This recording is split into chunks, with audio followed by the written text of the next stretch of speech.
buenas noches. Gracias por estar aquí. Eh, Voy a compartir mi presentación.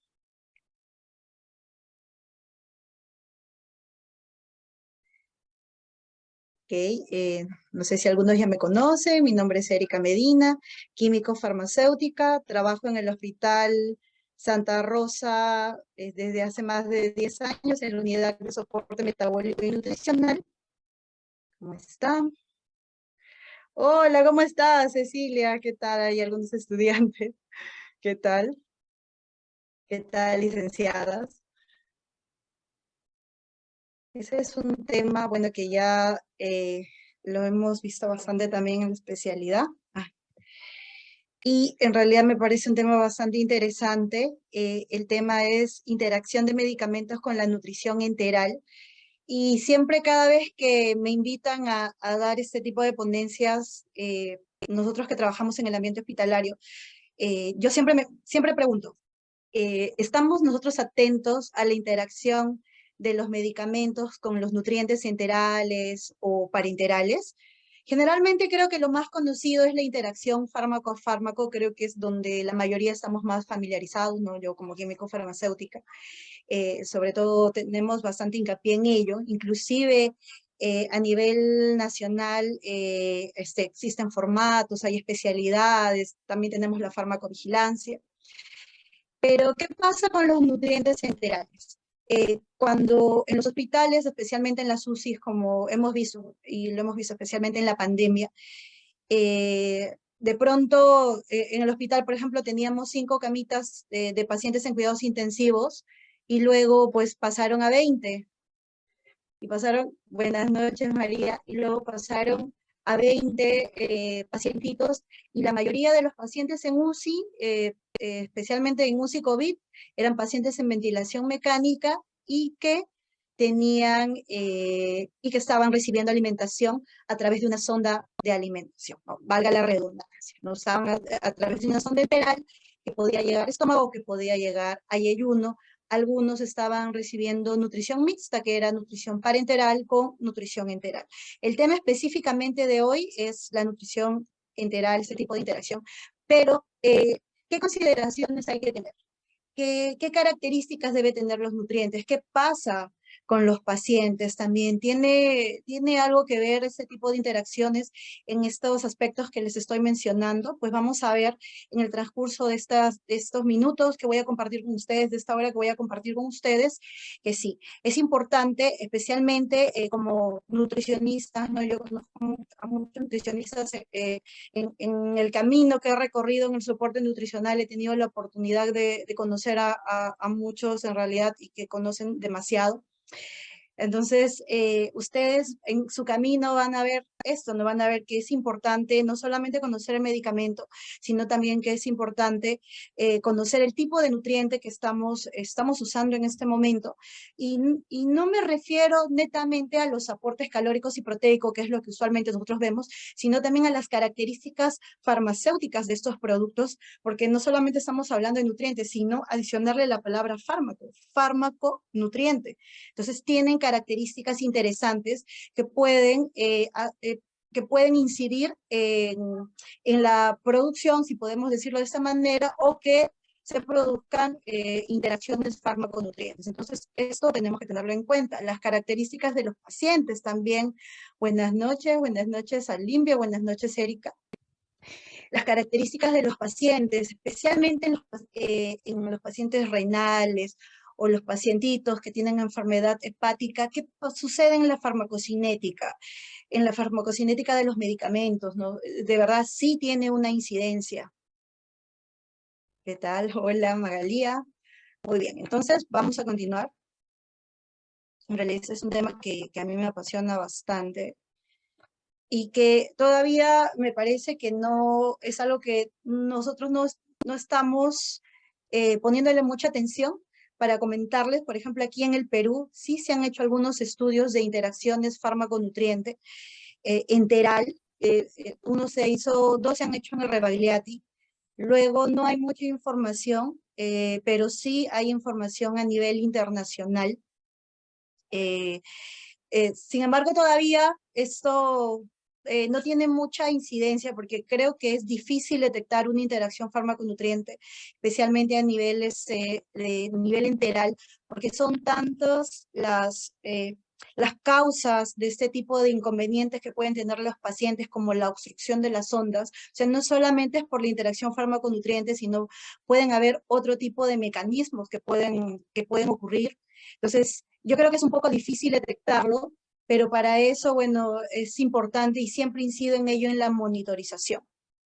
Cuando comienzo este tipo de seminarios, y me encanta preguntarlo, ¿por qué nosotros decidimos tomar los medicamentos con agua? Esta es una pregunta que siempre hago a todos, ¿no? ¿Por qué no lo tomo con una bebida gaseosa? ¿Por qué no lo tomo con zumo de pomelo? ¿Por qué no lo tomo con café? ¿Qué sucede? Y esto lo hemos mencionado bastante también en la especialidad que se dicta en la WINER, en pacientes con enfermedad renal. ¿Qué pasa, por ejemplo, con las bebidas gaseosas? Eh, las bebidas gaseosas, generalmente las que tienen un alto contenido, un alto aporte en cafeína, tienen un carácter ácido. Y ese carácter ácido puede alterar la absorción de diferentes medicamentos. Y para ellos les pongo el ejemplo del ibuprofeno. Pero no solamente esto es con las bebidas gaseosas. ¿Qué sucede con el café? Se ha reportado que el café tiene interacción hasta con 49 medicamentos diferentes, entre ellos el ciprofloxacino o la teofilina, que es un medicamento de estrecho margen terapéutico. ¿Qué quiere decir un medicamento de estrecho margen terapéutico? Que ese medicamento como la teofilina tiene una concentración mínima efectiva y el límite con la concentración mínima tóxica es bastante corto. Entonces, el café, al tomarlo con la teofilina, va a reducir ese espacio de tiempo.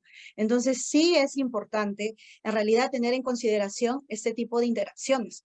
Muy conocido es también la interacción con el zumo de pomelo. Creo que acá en el Perú no consumimos este producto, bueno, al menos yo no lo hago, pero es en realidad un producto bastante estudiado, ya que actúa a nivel de el citocromo P450 y eso va a interferir con el metabolismo de algunos medicamentos, como por ejemplo la carbamazepina. Y esto ¿qué puede ocurrir? Que va a incrementar los efectos adversos de este producto. Entonces sí es importante con que nosotros vamos a tomar algunos medicamentos.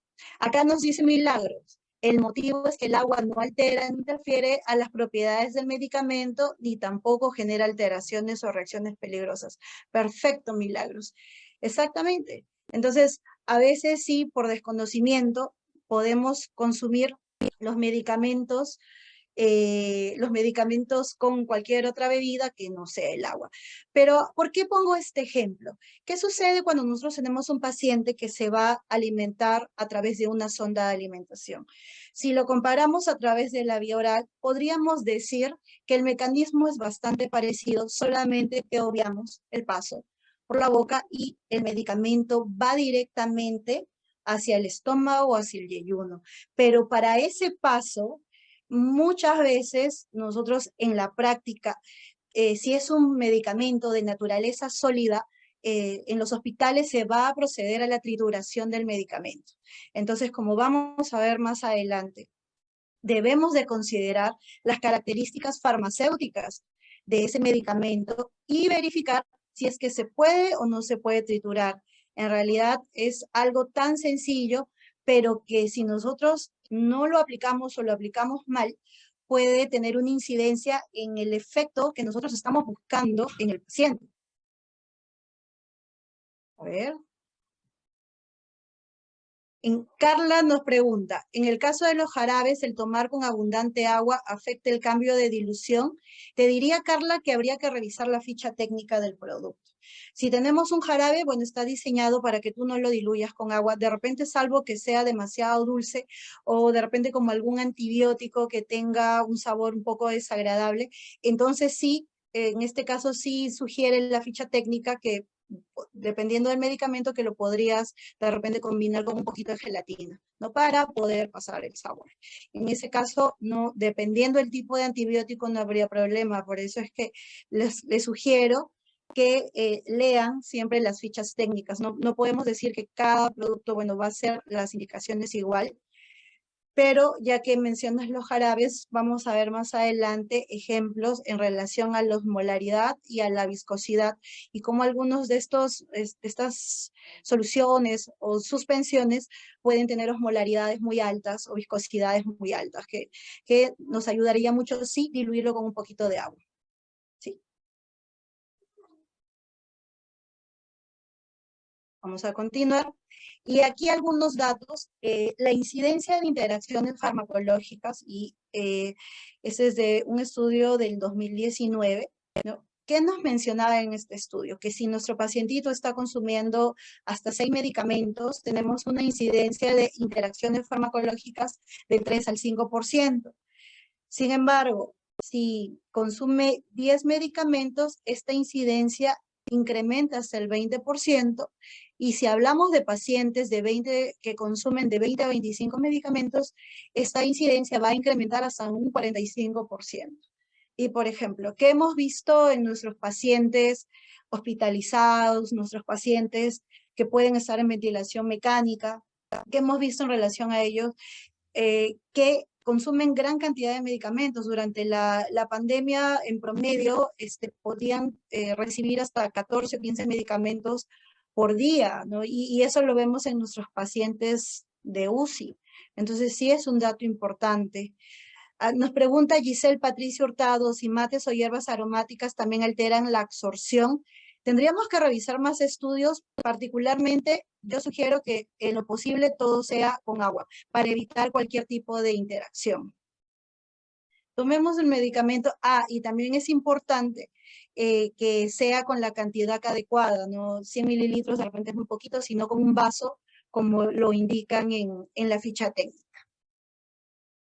¿Qué otros datos tenemos? Se estima que un 35% de las sondas de alimentación tienen la posibilidad de obstruirse. Entonces, ¿esto qué quiere decir? Que no solamente vamos a ver afectada la salud de nuestro paciente o de repente el resultado que nosotros esperamos obtener, ¿no? Y eso no solamente es eso, sino que también va a elevar los costos, porque ¿cuánto cuesta una sonda de alimentación? Una sonda siliconada que Valle Yuno tiene un promedio de 200 soles. Entonces sí es importante tener en consideración sobre todo el momento de la administración. Considero que deberíamos tener guías o protocolos que nos van a ayudar a decir cómo se deben administrar estos medicamentos a través de este tipo pues, de sonditas. Porque muchas veces vemos, y justo lo he conversado con enfermeras, porque tuve una charla hace una semana con ellas de este tema, cuando tenemos los morteros, y en el mortero, para triturar esos medicamentos que sean sólidos, tú idealmente deberías hacer medicamento por medicamento y en todo caso lavar ese mortero, pero evitar mezclar todo en uno, porque si no vamos a tener mayor incidencia de interacciones fármaco-fármaco. Margarita nos pregunta, ¿la temperatura del agua tendría algún tipo de interacción de los medicamentos y a partir de qué cantidad de medicamento por día se considera como polifarmacia? Sí, idealmente debería ser la temperatura, puede ser con agua fría o en todo caso tibiecita. Sin embargo, en relación a la pregunta de la cantidad de medicamentos que se considera polifarmacia, estamos hablando ya de más de 10 medicamentos. Inclusive hay algunos pacientes que están en casa y que consumen esta cantidad de medicamentos por día, a los cuales tenemos que hacerle seguimiento. Y no solamente, y en el seguimiento nosotros deberíamos de ver las pautas de, por ejemplo, muchos pacientes tienen la pauta a las 8 de la mañana, pero por A o B motivo no lo cumplen. Y aquí sí tiene que ver mucho la farmacocinética de los medicamentos, ¿no? Se supone que nosotros debemos de tener una concentración mínima efectiva y por eso es que la pauta, por ejemplo, de ese medicamento es cada 8 horas.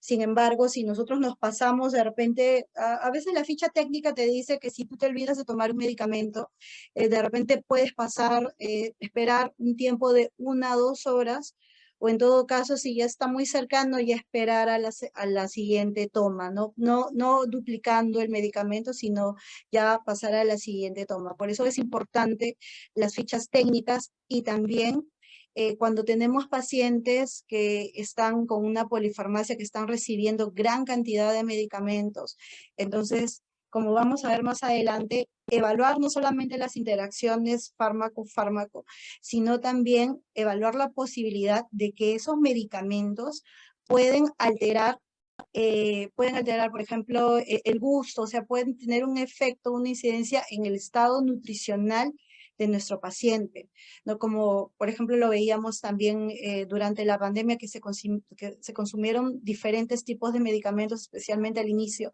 la dexametasona, para poner un ejemplo, antibióticos, como la citromicina. Entonces, sí es necesario que nosotros revisemos las fichas técnicas y que evaluemos si ese medicamento puede potenciar alguna posible, puede alterar el estado nutricional de nuestro paciente. Es un dato importante en realidad. A ver, aquí hay otra pregunta. Sí, también 4 medicamentos, pero particularmente yo sí he visto en la experiencia, bueno, pacientes hasta 10 medicamentos. Pero hay que tener en consideración también los datos que te he presentado, que a partir de 10 medicamentos tenemos mayor incidencia, o sea, de interacciones farmacológicas. De 4 sí hay, y es de 3 a 5. Más de 4, claro, podríamos estar hablando de 5 a 6%, pero también habría que ver la naturaleza del medicamento, ¿no? Si este medicamento, que tanto interactúan entre sí. De todas maneras, eso es lo que nos reporta la literatura. Pero sí, de verdad en la experiencia de nosotros sí hemos encontrado pacientes en casa que toman hasta 10 medicamentos, 8 medicamentos, y sí, existen bastantes interacciones farmacológicas. Aquí en la casa también vivo con 2 personas que toman gran cantidad de medicamentos y tenemos mucho cuidado al momento de las pautas, ¿no? Y las posibles interacciones que puedan haber entre ellos.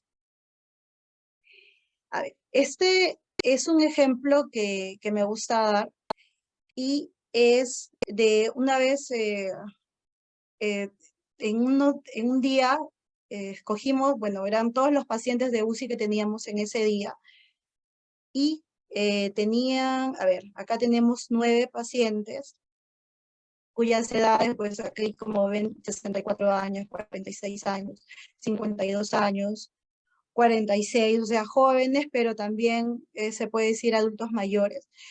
Esto fue durante la primera ola de la pandemia. Aquí, como pueden ver, esos son pacientes de UCI, que estaba, por ejemplo, en verdecitos, son los que estaban entre 1 y 14 días de hospitalización, pero también teníamos pacientes que tenían más de 18 días de hospitalización.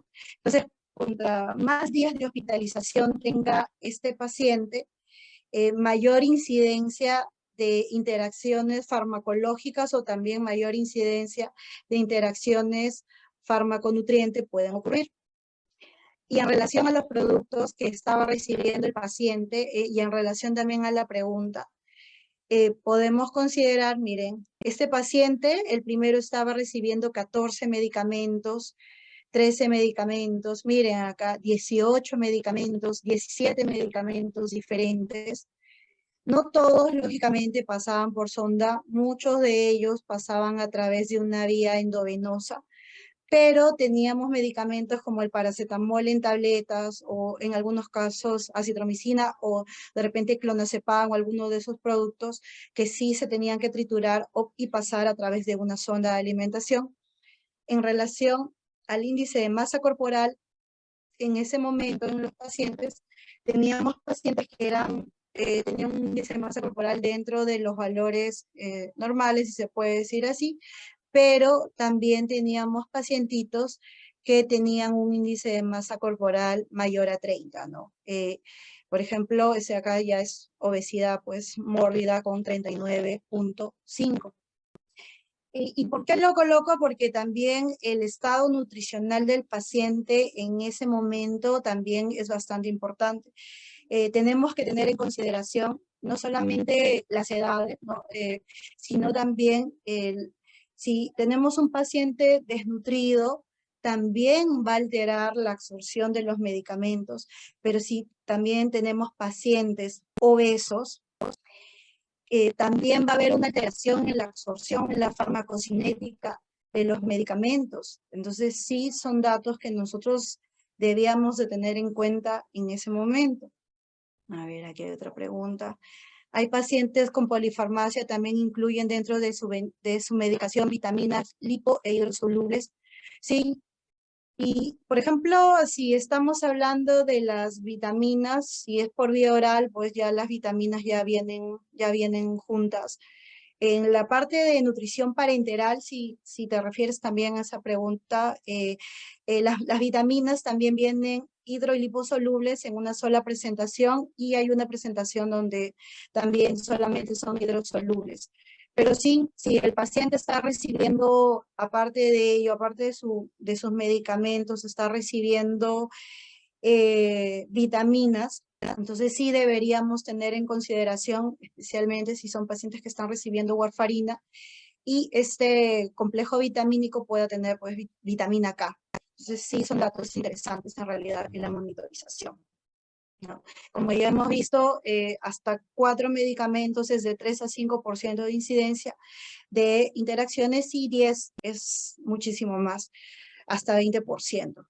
Pero sí, debemos de tener en cuenta eso en la monitorización. Nosotros cuando, por ejemplo, preparamos nutrición parenteral, porque eso es lo que también hacemos en la central, sí tenemos mucho cuidado, tenemos un orden de adición y sí estamos atentos si es que el paciente, por ejemplo, está recibiendo warfarina o algún tipo de nutriente, algún tipo de medicamento que pueda interactuar.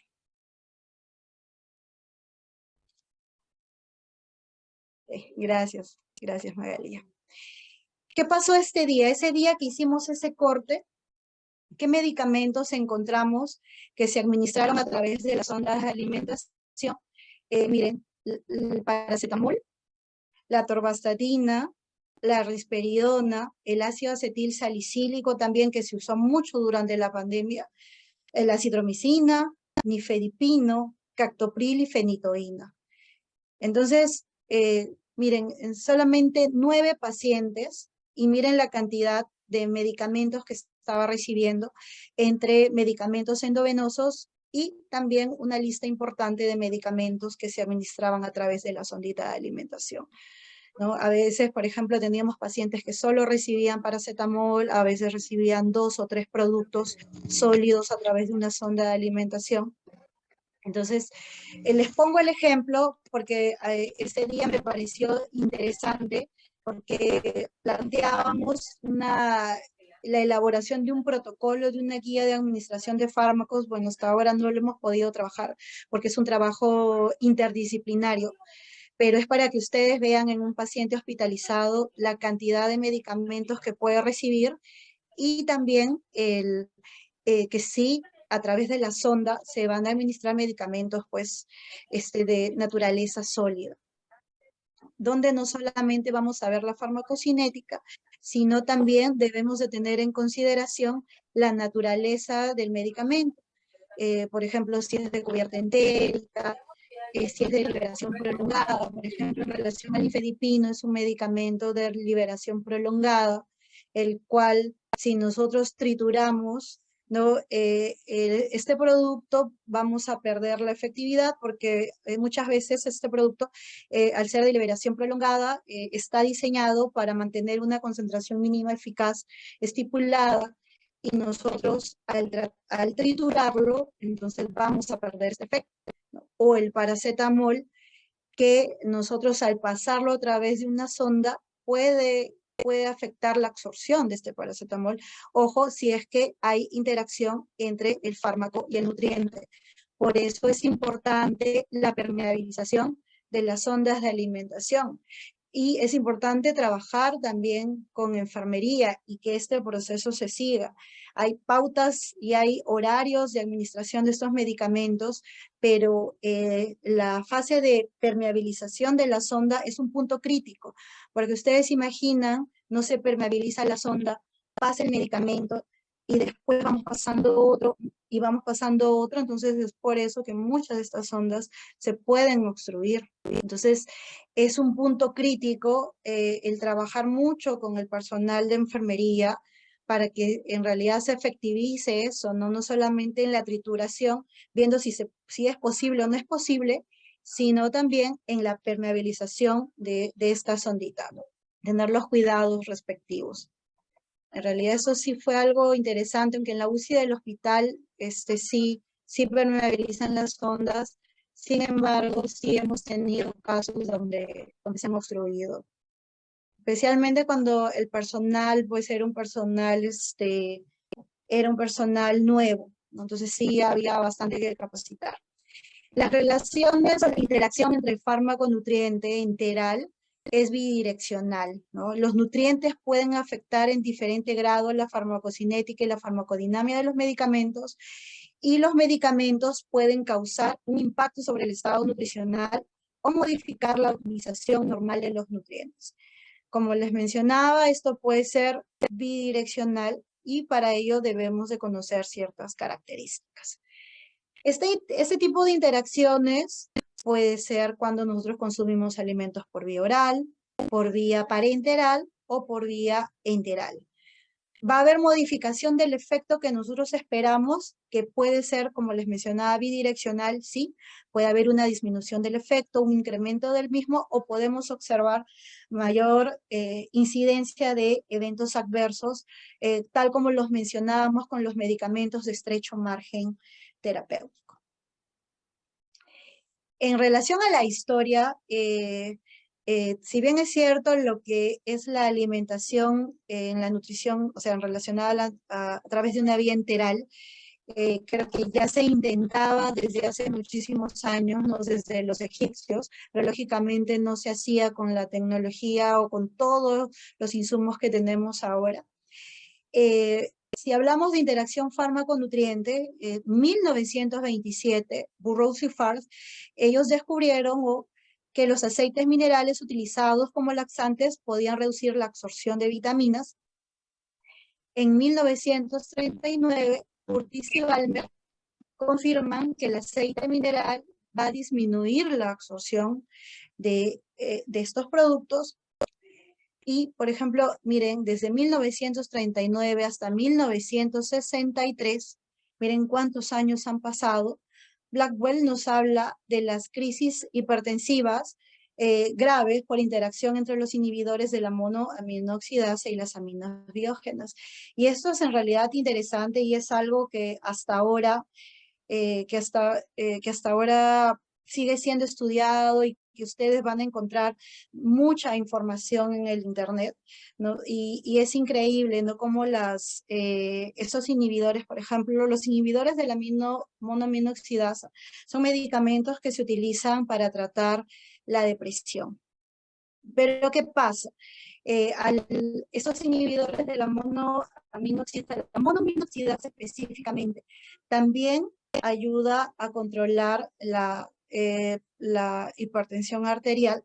Sin embargo, cuando estos medicamentos inhiben directamente a esa monoaminoxidasa, entonces vamos a tener este tipo de problemas. No vamos a consumir medicamentos que están enriquecidos con estas aminas, como por ejemplo alimentos que están enriquecidos en estos productos como los quesos curados, y al haber ese tipo de interacciones se va a potenciar.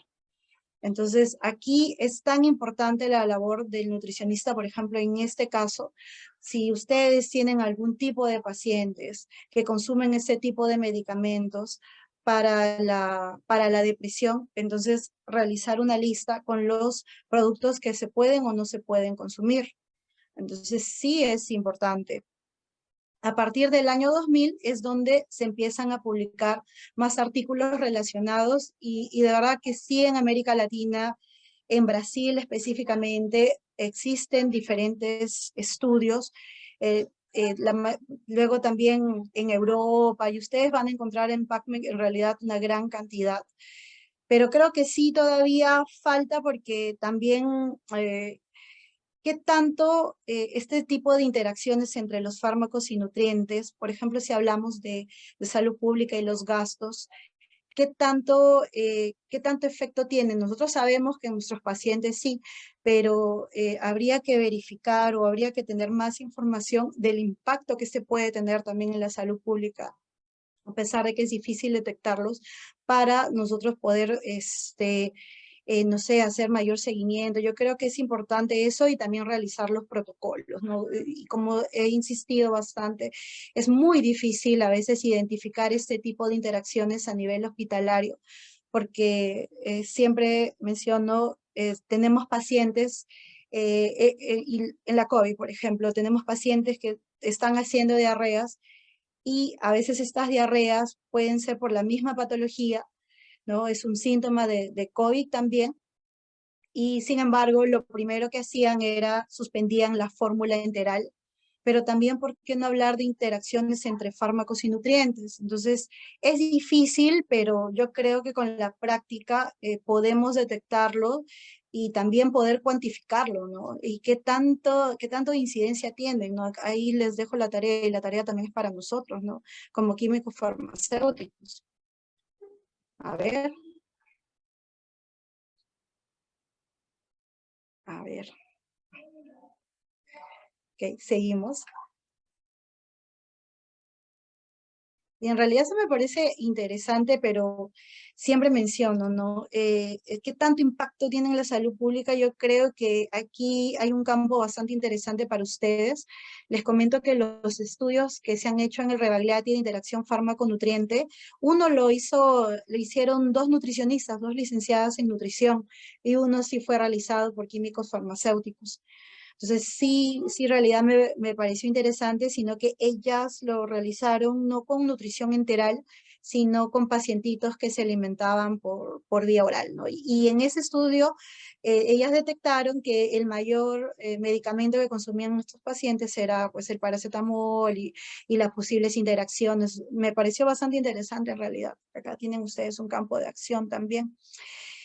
Y aquí, ¿qué debemos de tener en cuenta para un adecuado tratamiento?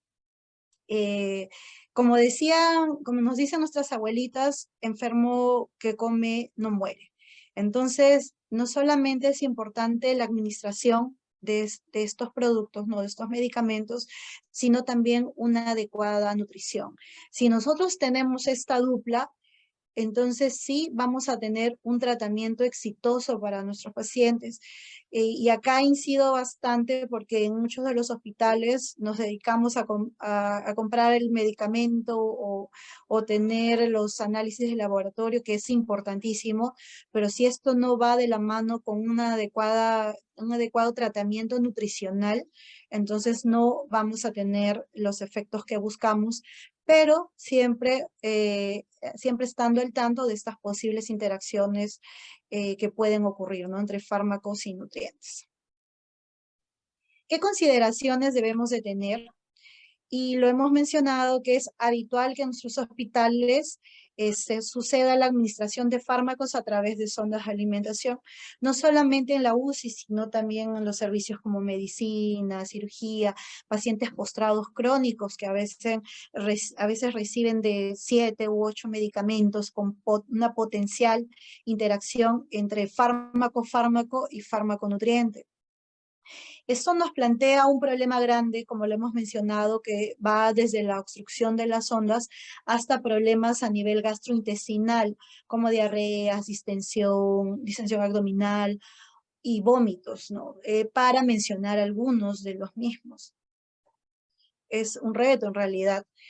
Estas interacciones fármaco-nutriente enteral va a depender de tres características importantes, ¿no? De las características de nuestro paciente.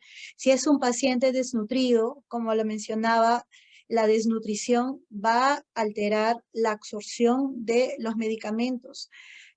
Pacientes en cuidados intensivos que, como hemos visto en el ejemplo, muchos de ellos tienen una polifarmacia, estamos hablando en algunos casos de hasta 18 medicamentos, yo he visto hasta 20 o 22, como les digo, algunos por vía endovenosa y algunos van a pasar a través de la sonda de alimentación.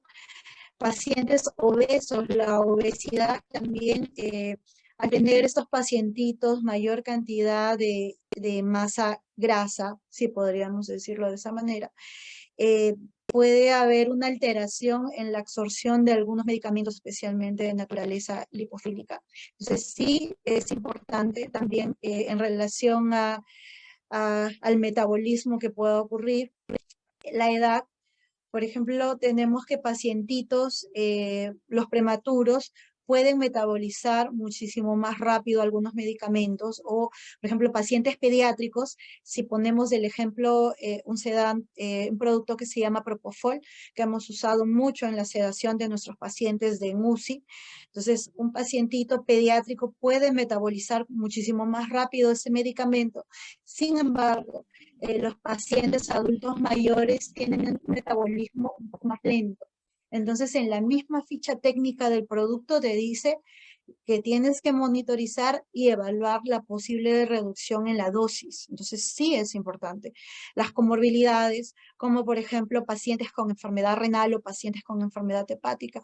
Un paciente con enfermedad renal va a haber alterado la farmacocinética de los medicamentos, especialmente en el volumen de distribución, porque vamos a ver pacientes que pueden estar edematizados, pacientes que tienen hipoalbuminemia, pacientes que pueden tener ascitis también.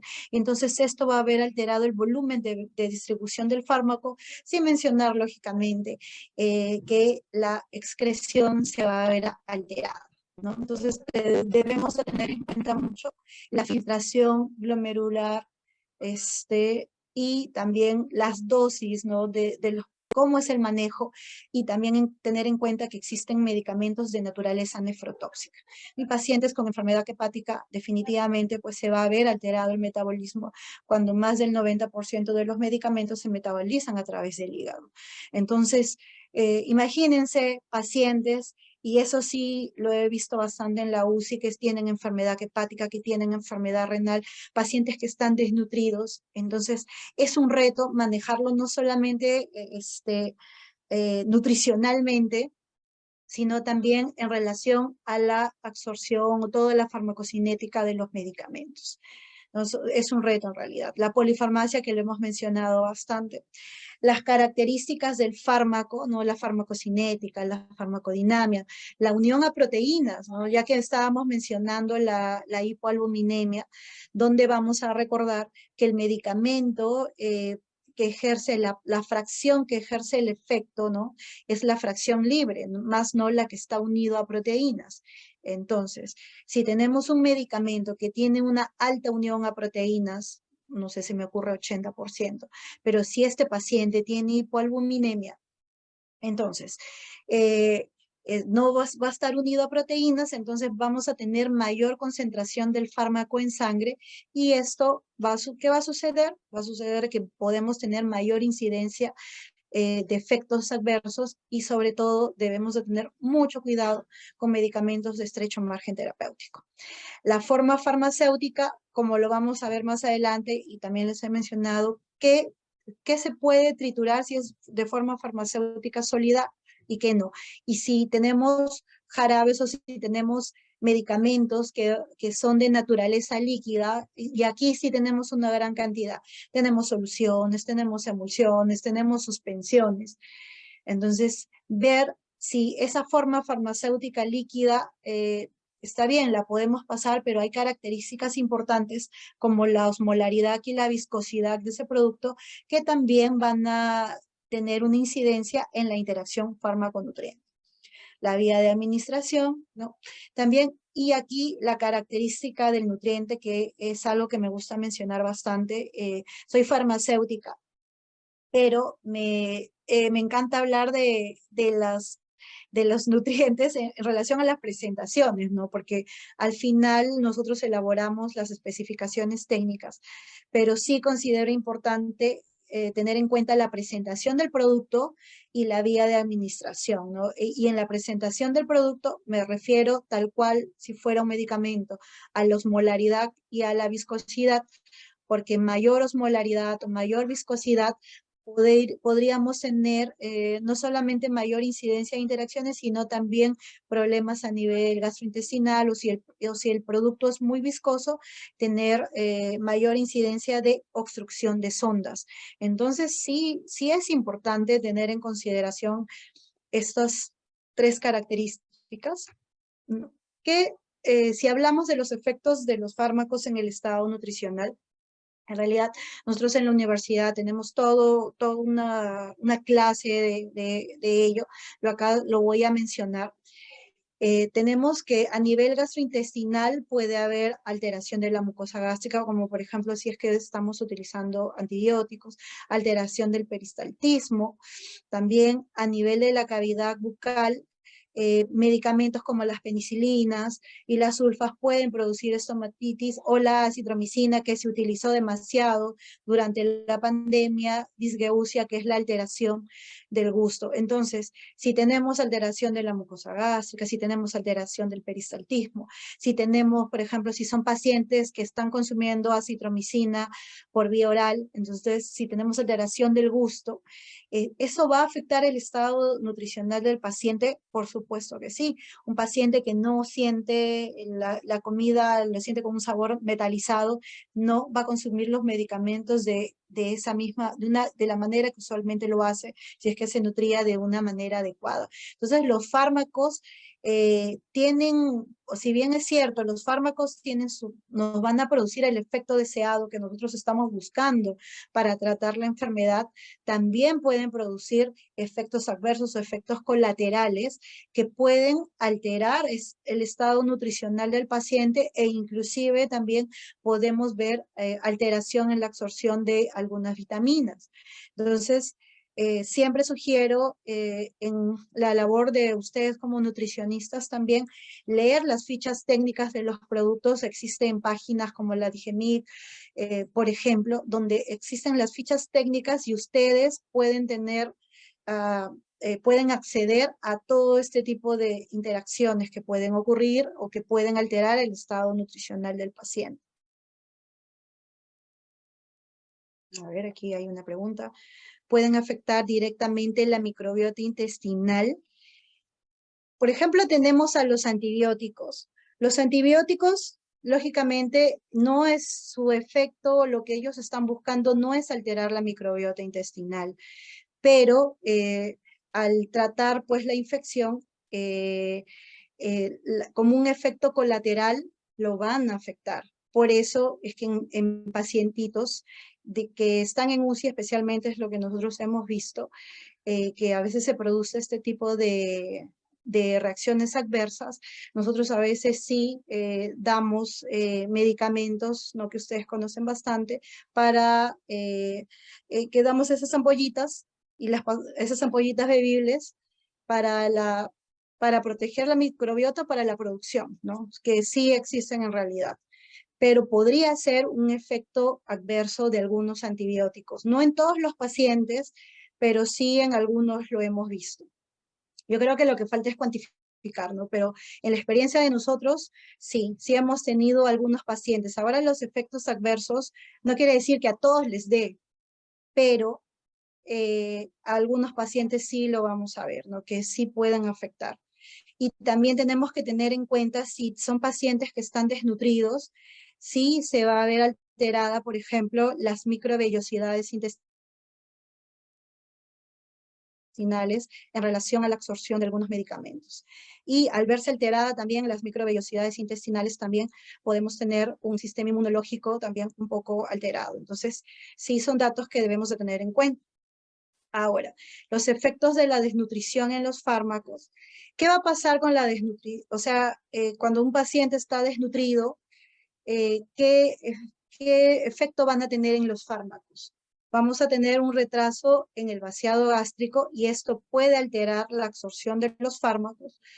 Vamos a tener una alteración de la distribución del agua corporal, ¿no? Y esto va a alterar el volumen de distribución de los fármacos. Vemos muchos pacientes que están desnutridos y podemos ver edematizados. Podemos tener atrofias de las células hepáticas y esto va a alterar el metabolismo de algunos medicamentos, no de todos casi. La hipoalbuminemia, lo hemos mencionado también, va a alterar la unión a los fármacos y mencionábamos la atrofia de las microvellosidades intestinales, donde vamos a tener una reducción en la superficie de absorción. Entonces, sí son importantes los estados nutricionales de los pacientes en ese momento. Y a veces es algo que no le prestamos mucha atención, ¿no? ¿Con qué peso trabajar también? Peso actual, peso ajustado. No solamente para hallar los cálculos calóricos y proteicos, sino también en cuanto a los fármacos. ¿Qué pasa con los pacientes obesos, no? ¿Qué pasa con la otra cara de la moneda? Vamos a tener una disminución del agua corporal, que eso también va a alterar el volumen de distribución. Las proteínas plasmáticas, va a haber un aumento de la alfa-proteína ácida y esto puede afectar la fijación proteica y puede disminuir la presencia de fármaco libre. Y vamos a tener un aumento del tejido adiposo y eso tenemos que tener en consideración para la absorción de algunos medicamentos de naturaleza liposoluble. Entonces sí, es importante. En relación a la nutrición enteral, y lo mencionábamos dentro de las características, bueno, todos tenemos idea de que son los aportes de nutrientes al estómago, duodeno y ayuno a través de diferentes ondas u ostomías, ¿no? Tenemos acá un sistema abierto y tenemos acá un sistema cerrado. En el sistema cerrado, bueno, yo les he puesto esta bolsita, pero existen botellas, ¿no? Que vienen en sistema cerrado. Algunas, una vez instaladas, te duran 24 horas, algunas te duran 48 horas. Pero estos sistemas tienen características importantes, tienen características interesantes. Esto, bueno, este tipo de presentaciones es el sistema abierto, pero la característica, la naturaleza del envase donde están contenidos, o sea, del cual está diseñado este producto, es de etilvinilacetato o de PVC de grado médico.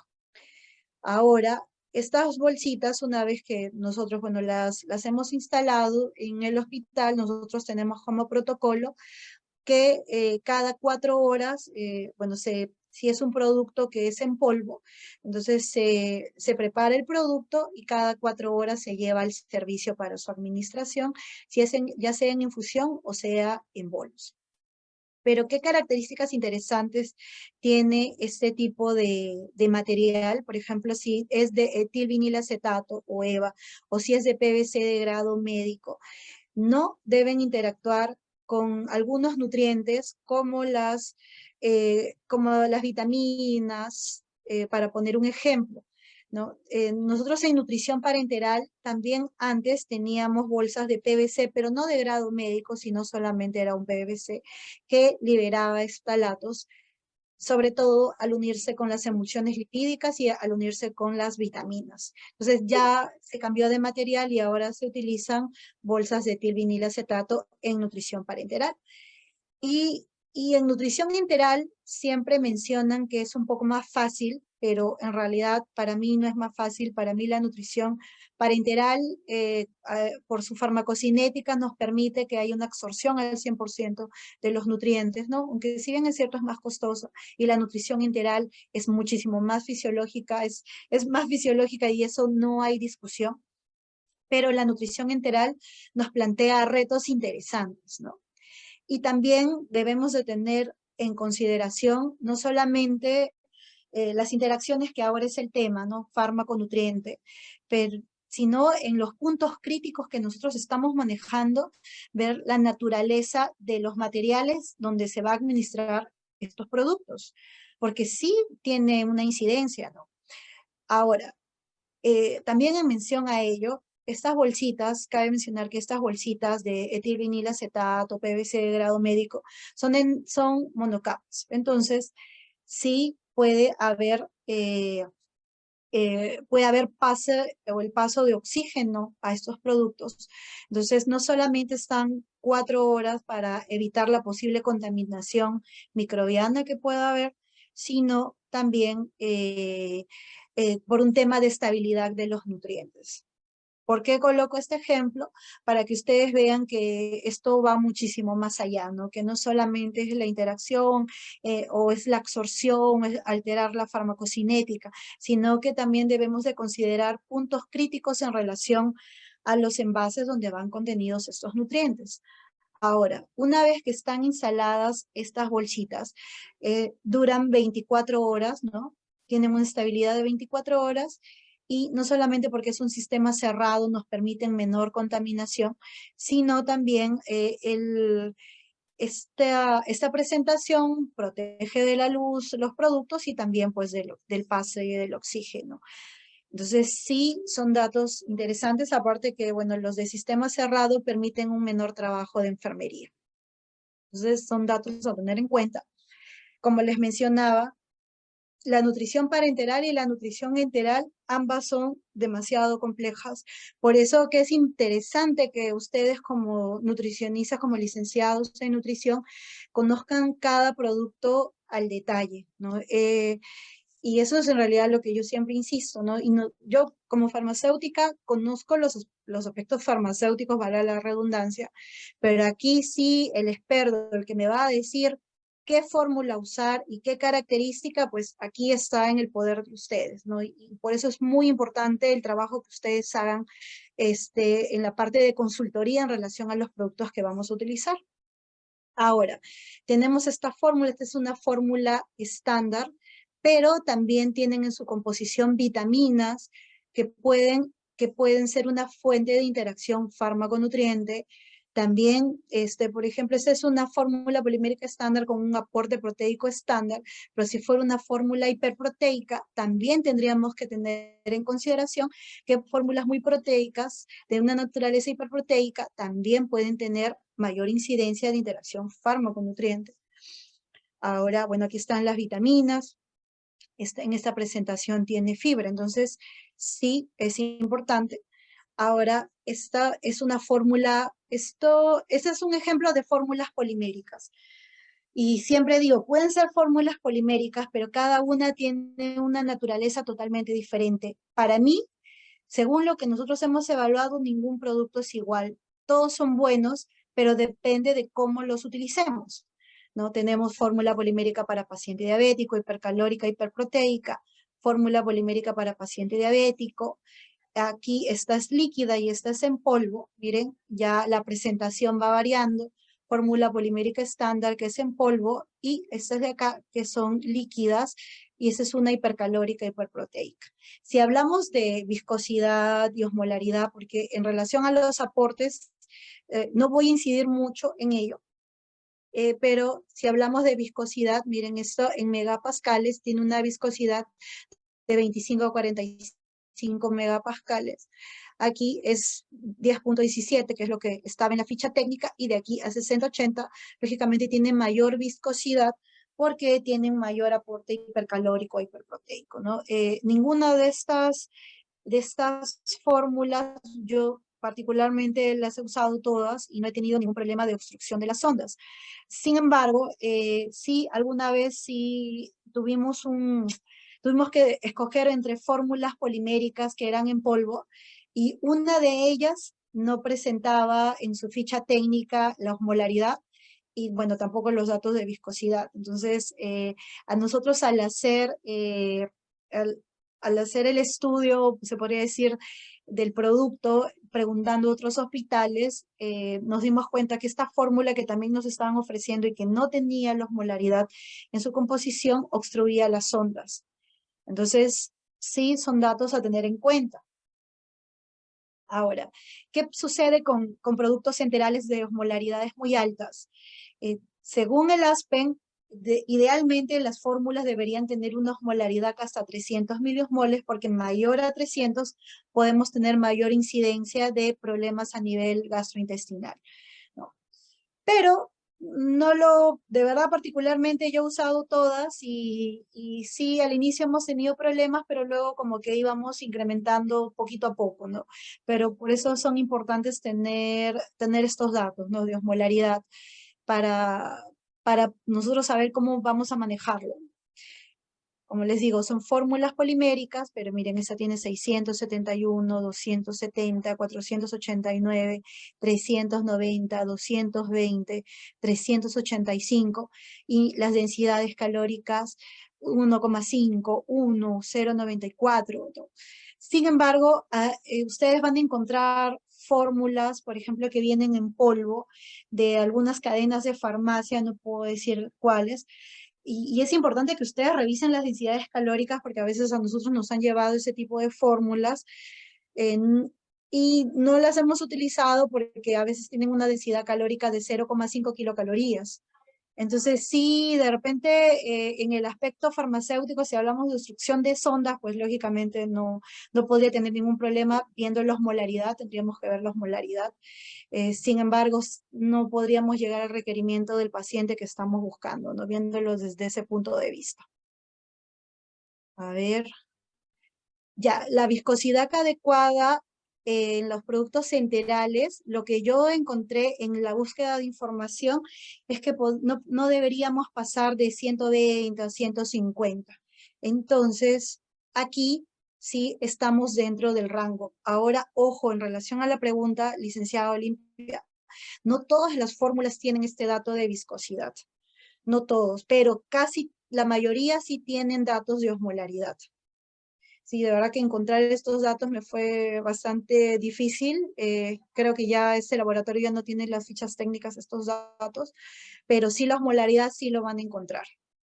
¿No? Y esas fórmulas en realidad pasaban muy bien, no teníamos ningún problema. Pero la osmolaridad sí es algo a tener en cuenta, especialmente, ¿no? Porque sí hemos visto osmolaridades muy altas, pacientes, algunos hacen problemas a nivel gastrointestinal. No todos, o sea, no podemos generalizar. De nada, licenciada. En relación a las formas farmacéuticas, sí, eso es súper conocido, por ejemplo, las cápsulas de liberación prolongada, que lo hemos mencionado, ¿no? Pero también, a ver, disculpen que retroceda, aprovechando la figura, me parece que no lo he puesto aquí. Tenemos, por ejemplo, esto se parece un poco al omeprazol. El omeprazol es un producto que en realidad que todos usamos en algún momento de nuestras vidas y también lo hemos visto que es de gran uso a nivel hospitalario, ¿no? Si el paciente lo puede consumir por vía oral, genial, ¿no? Pero también hay que tener en consideración ciertos aspectos, por ejemplo, farmacéuticos, como que se tiene que tomar en ayunas, ¿no? Porque el consumo con alimentos van a disminuir su absorción. Pero aquí hablamos o qué tenemos que mencionar cuando hay que pasar ese tipo de medicamentos a través de sondas de alimentación. Aquí hablando, acá aprovechando la figurita, que sea el omeprazol, ¿no? Y lo pongo porque en realidad es uno de los medicamentos que más he visto que pasan. Usualmente en las UCIs los vamos a pasar por vía endovenosa, pero alguna vez, no sé por qué, indicaron este tipo de medicamentos a través de la sonda de alimentación, entonces voy, converso con la enfermera y entonces me dice Erika, yo le digo, ya, perfecto, ¿cómo lo vamos a pasar? Entonces me dice, no, no, yo lo voy a triturar. No le digo, pero no lo puedes triturar, ¿por qué sucede con este tipo de productos? Estos microgránulos que están adentro de estas cápsulas tienen cubierta entérica y esta cubierta entérica al pasarlo, o sea, ustedes lo consumen, pasa por el estómago, pero si ustedes destruyen esa cubierta entérica va a actuar, o sea, la acidez del estómago va a afectar la absorción de este producto, porque está diseñado para absorberse en un pH más básico como el del yeyuno. Entonces sí hay que tenerlo en cuenta. ¿no? Entonces, en ese momento, pues ya se tomó la decisión que no se trituraba ese medicamento y ya, pues en ese momento el pacientito todavía seguía, pues, en ventilación mecánica y ya se le pasó por vía endovenosa. Entonces, sí, conocer esto es bastante importante. En relación a los comprimidos sublinguales, estos comprimidos están diseñados para administrarse de manera sublingual, que debajo de la lengua está vascularizado, o sea, tiene una gran cantidad de una zona de absorción adecuada, ¿no? Para que se puedan absorber. Sin embargo, si nosotros trituramos este tipo de productos que está diseñado para absorberse a nivel sublingual, no vamos a tener la absorción que nosotros estamos esperando del medicamento. Tenemos también comprimidos de liberación inmediata y estos sí se pueden triturar. Usualmente vienen en estas tabletitas así de manera circular, las cuales pues nosotros vamos a poder triturar para su administración. Por eso es importante leer pues el inserto o en todo caso la presentación que siempre está ahí, o como siempre digo, hacerse amigo del farmacéutico para que nos pueda brindar información. Los comprimidos de liberación prolongada, que también, como les mencionaba, están diseñados para que su concentración mínima efectiva se mantenga en sangre de una manera adecuada y nosotros al triturarlo, pues vamos a perder ese efecto deseado y esto lo vimos mucho con el nifedipino, sobre todo en esta marca, ¿no? Trituraban el medicamento y no conseguíamos disminuir la presión arterial y esto lamentablemente llevaba a más polifarmacia de que el paciente ya tenía, porque para controlar la presión entonces teníamos que indicar más medicamentos. Entonces se conversó con el médico, lamentablemente no hay una presentación por vía endovenosa, ¿no? Entonces ahí ya se ven otras estrategias o qué otro medicamento podríamos utilizar.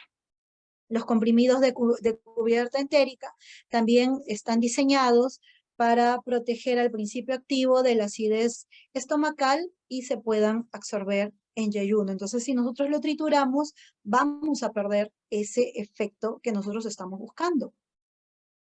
Entonces, sí es importante en realidad. Y siempre hacernos la pregunta, ¿se puede o no se puede triturar? ¿No? Entonces,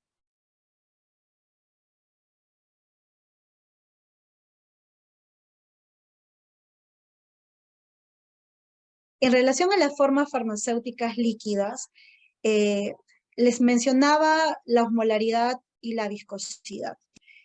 Vamos a tener un concepto parecido al que nosotros teníamos o al que mencionamos con las fórmulas enterales. Tenemos pues medicamentos como la cefixima, que es un antibiótico, que tiene una osmolaridad de mayor a 3.000, es 3.001. La eritromicina, que es una suspensión, es 3.475. Y el concepto es tan parecido a como nosotros utilizamos, bueno, en nutrición enteral. ¿Qué nos sugieren? Nos sugieren que idealmente la osmolaridad de estas formas farmacéuticas líquidas no debe ser mayor a 500. Sin embargo, tenemos medicamentos que pasan de esta osmolaridad, ¿no? Y estos son antibióticos, bueno, y el valproato de sodio que lo utilizamos para crisis convulsivas. Y acá sí encontré algunas recomendaciones, ya que hicieron la pregunta de si lo podíamos diluir. Por ejemplo, dependiendo de la naturaleza del medicamento, sí, acá nos mencionaban que sí lo podíamos diluir en agua de 100 a 150 mililitros y en relación al valproato sódico, podríamos diluirlo en agua de 75 a 100 mililitros, pero de todas maneras, como siempre, recomiendo leer las fichas técnicas de los productos.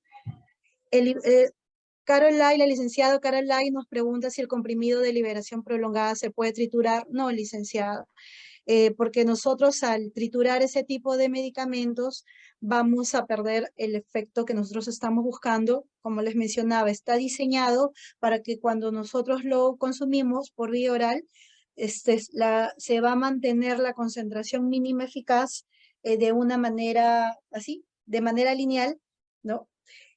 Porque nos facilitan esos de comprimidos de liberación prolongada, por ejemplo, ya no lo tomamos cada 8 horas, sino lo tomamos una vez al día, y entonces mantiene esa concentración mínima eficaz así. Si nosotros trituramos trituramos ese tipo de productos, entonces eso ya no va a existir. No sé si evitar triturarlos.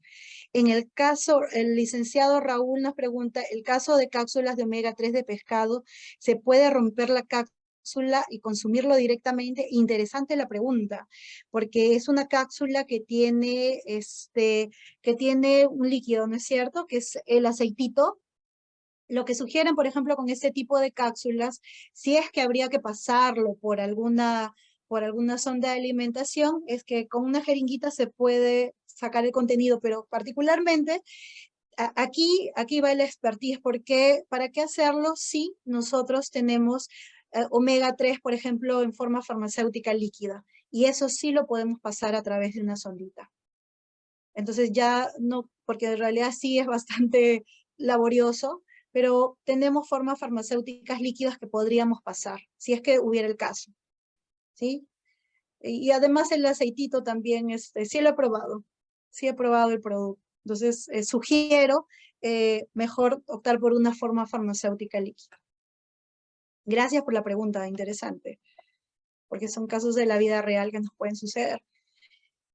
También, como les mencionaba, la osmolaridad de 300 a 500, porque si es mayor a ello pueden producir problemas gastrointestinales, y hemos visto la cefixima. Luego, licenciado, el contenido en sorbitol. El sorbitol es un excipiente que me encanta mencionar, porque primero que lo utilizamos en la industria farmacéutica para darle un sabor aceptable a los jarabes, o sea, es un sabor dulce que le da a los jarabes, pero este excipiente, ¿no? Hay que tener en consideración que un excipiente no debe tener ningún efecto terapéutico en el paciente. Eso definitivamente no debe haber, porque el que ejerce el efecto terapéutico es el producto. Pero, sin embargo, este excipiente, si nosotros lo utilizamos en dosis altas, en cantidades mayores a 10 gramos, está relacionado a molestias digestivas. Particularmente sí lo he visto en una paciente que teníamos, no puedo decir el servicio, y justo estábamos con la gastroenteróloga y le indicaron lactulosa, ¿no? A esta pacientita en una dosis que no era la adecuada, y no solamente por el mismo efecto de la lactulosa, sino también vimos que la pacientita también empezó a distenderse. Entonces sí, esto es real. En relación a la viscosidad, una elevada viscosidad puede causar obstrucción de las sondas de alimentación, y en relación al pH, pHs ácidos van a alterar la estabilidad de las fórmulas enterales. Medicamentos con extremos de pH, tenemos por ejemplo con pH ácido la acetilcisteína en sobres, que lo hemos usado demasiado durante la pandemia, la cefixima otra vez, que miren, no solamente tiene una osmolaridad alta, sino también un pH ácido, el haloperidol en gotas, y los medicamentos con un pH básico mayor a 10 como la ceftosolamida. Entonces sí, debemos de tenerlo en cuenta. Los mecanismos de interacción fármaco-nutriente enteral, tenemos que tener en consideración que van a afectar al fármaco o al nutriente, van a alterar el estado nutricional del paciente, pueden afectar exclusivamente al fármaco, y aquí estamos hablando de incompatibilidades farmacéuticas. La formación de complejos, alteración del pH, como hemos visto, puede ocurrir, y aquí estamos hablando de incompatibilidad físico-química.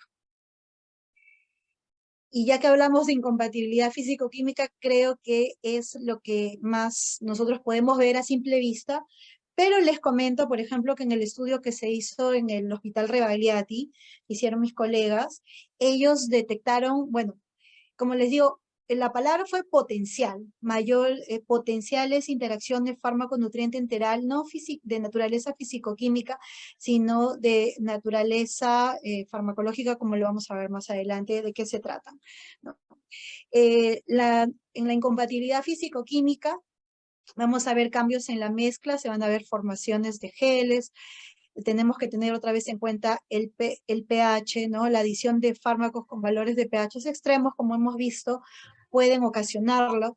Puede ocurrir un fenómeno de absorción con D, ¿no? O sea, donde el medicamento como la carbamazepina se van a adherir a estas ondas. Por lo que es importante no mezclar medicamentos directamente con la fórmula enteral. Insisto bastante en ello, porque a nosotros sí nos ocurrió un caso de un pacientito en pediatría al cual dentro de la bolsita estaban colocando medicamentos también y lógicamente se obstruía, se formaban geles y nosotros fuimos, nos decían que la fórmula estaba mala y la verdad que no era la fórmula, entonces ya pudimos detectar que era ese problema. En relación a los antiácidos, hablábamos también de las proteínas de las fórmulas, entonces debemos de tener en consideración que dietas o fórmulas hiperproteicas, si nosotros lo damos junto con antiácidos, puede ocurrir precipitación. La incompatibilidad farmacéutica es de lo que hemos mencionado bastante en relación a la trituración de fármacos de naturaleza sólida cuando nosotros los modificamos, cuando modificamos la forma farmacéutica. Vamos a ver alteración del efecto terapéutico, inefectividad del tratamiento. Y acá, ¿no? Para que quede la idea fija, ¿qué medicamentos no se pueden triturar? Comprimidos de liberación retardada, comprimidos sublinguales, comprimidos de cubierta entérica, comprimidos de liberación prolongada, ¿no? Entonces, si tenemos los microgránulos, por ejemplo, en el caso del omeprazol, tampoco triturarlos. Entonces, si nosotros conocemos qué puede suceder, podemos de repente ofrecer alternativas. Pasar idealmente formas farmacéuticas líquidas a través de sondas de alimentación, pero como lo hemos mencionado, tener en cuenta el contenido de sorbitol, osmolaridad y pH.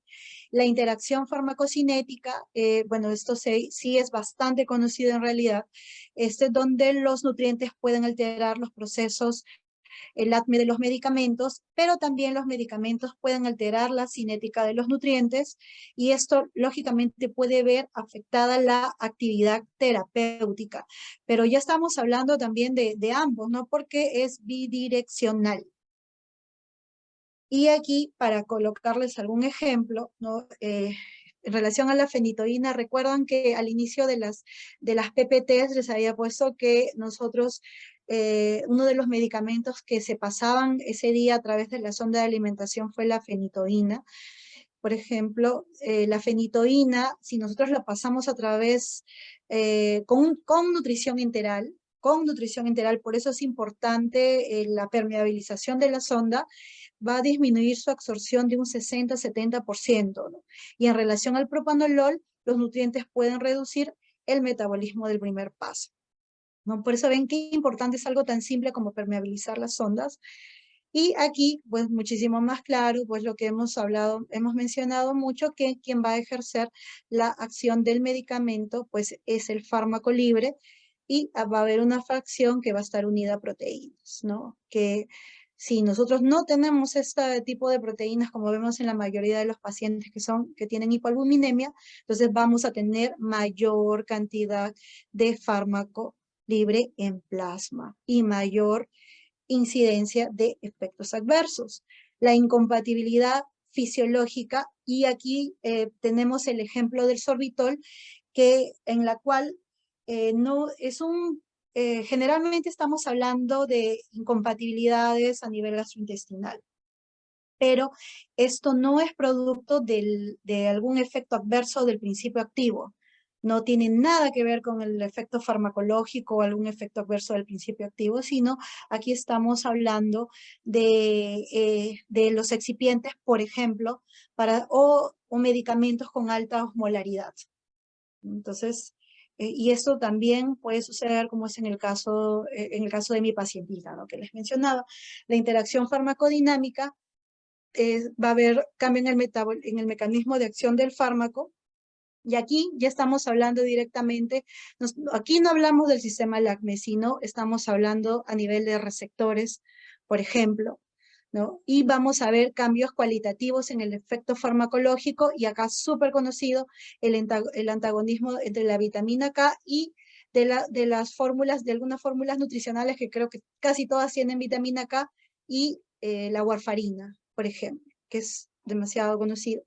Y la incompatibilidad farmacológica, y aquí ya estamos hablando de los efectos adversos del medicamento en sí o del principio activo, y esto en los diferentes estudios que se han encontrado. Es más, nosotros también clasificamos los tipos de incompatibilidades o interacciones fármaco-nutriente.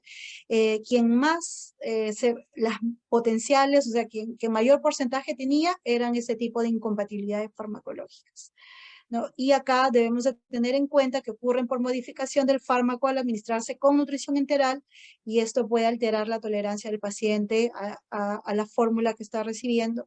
Y aquí vamos a ver signos de toxicidad o alteraciones bioquímicas, por ejemplo, en el caso de los antibióticos, de algunos antibióticos que pueden producir diarrea.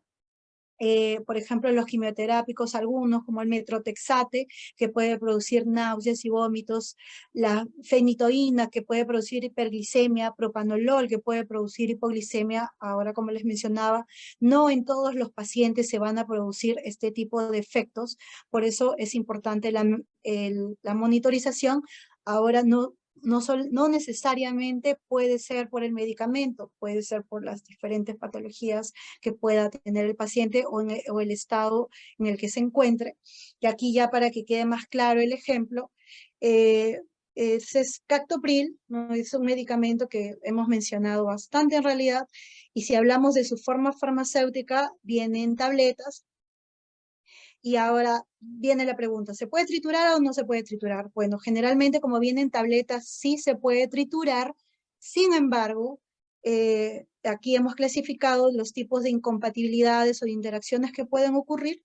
Si nosotros lo administramos con nutrición enteral, entonces puede reducir su absorción hasta en un 40%. Entonces tenemos que sí se puede triturar, sin embargo, si yo lo administro con nutrición enteral, va a reducir la absorción del mismo. Entonces, insisto, y esta idea tiene que quedar fija, ¿no? La permeabilización de las ondas, algo tan simple, en realidad nos puede evitar muchos problemas.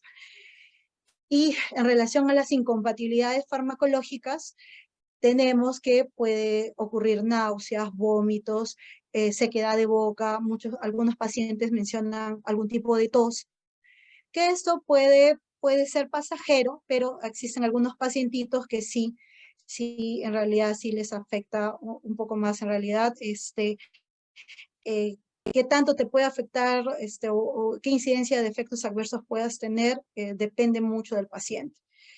El enalapril también puede producir como incompatibilidad farmacológica anemia, hipoglicemia, náuseas, diarreas, dolor abdominal.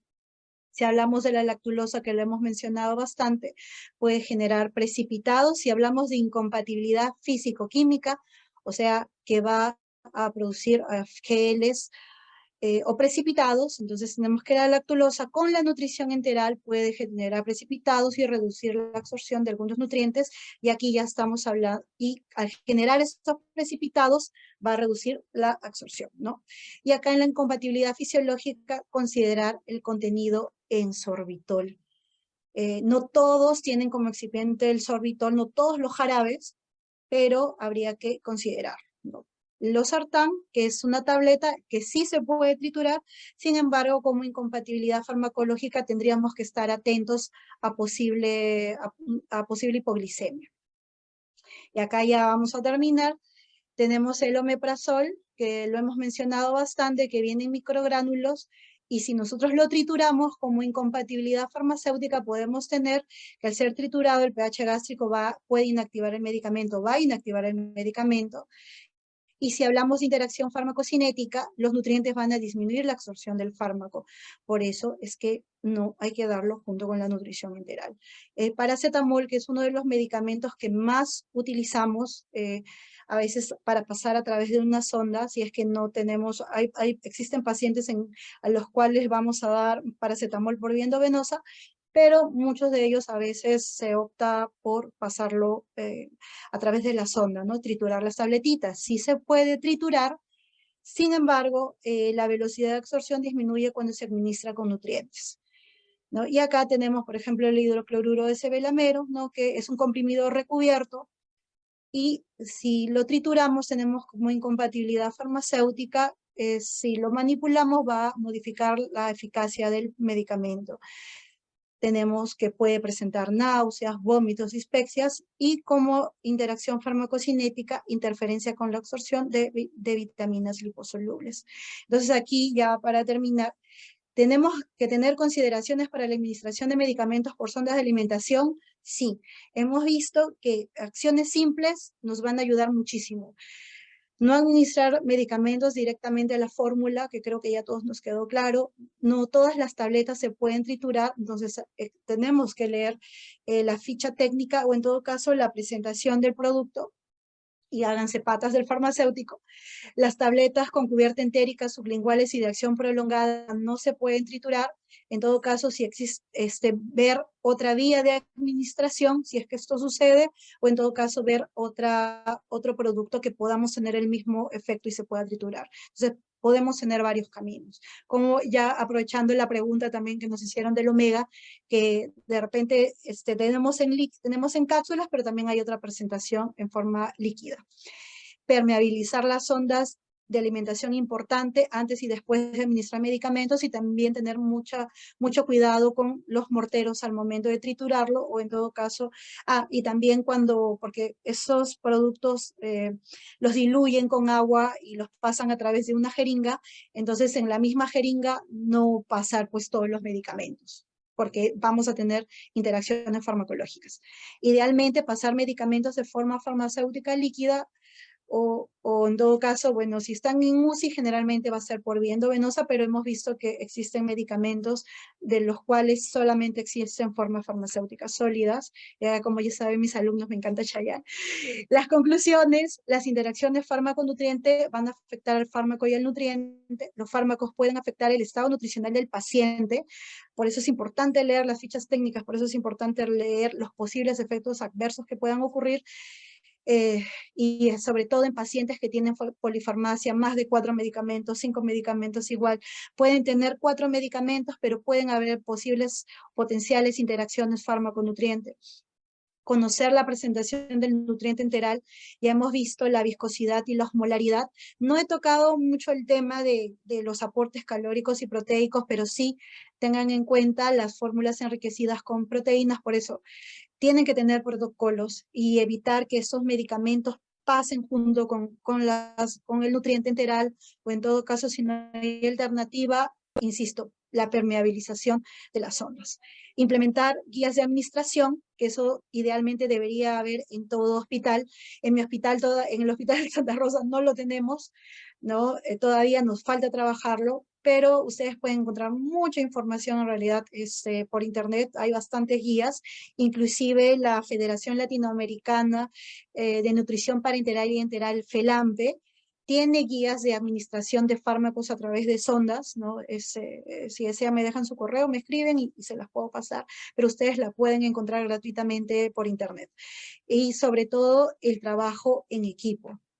Aquí está el trabajo en equipo, aquí están, todo el mundo lo conoce, aquí está la enfermera, la nutricionista, aquí estoy yo, el médico.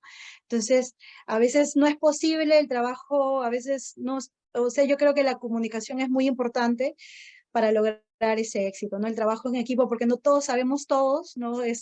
Somos seres humanos y creo que es importante apoyarnos. Gracias, en realidad que he corrido, gracias por su atención, han sido un excelente auditorio, me han preguntado bastante y nos hemos pasado un poquito creo, pero gracias por su atención.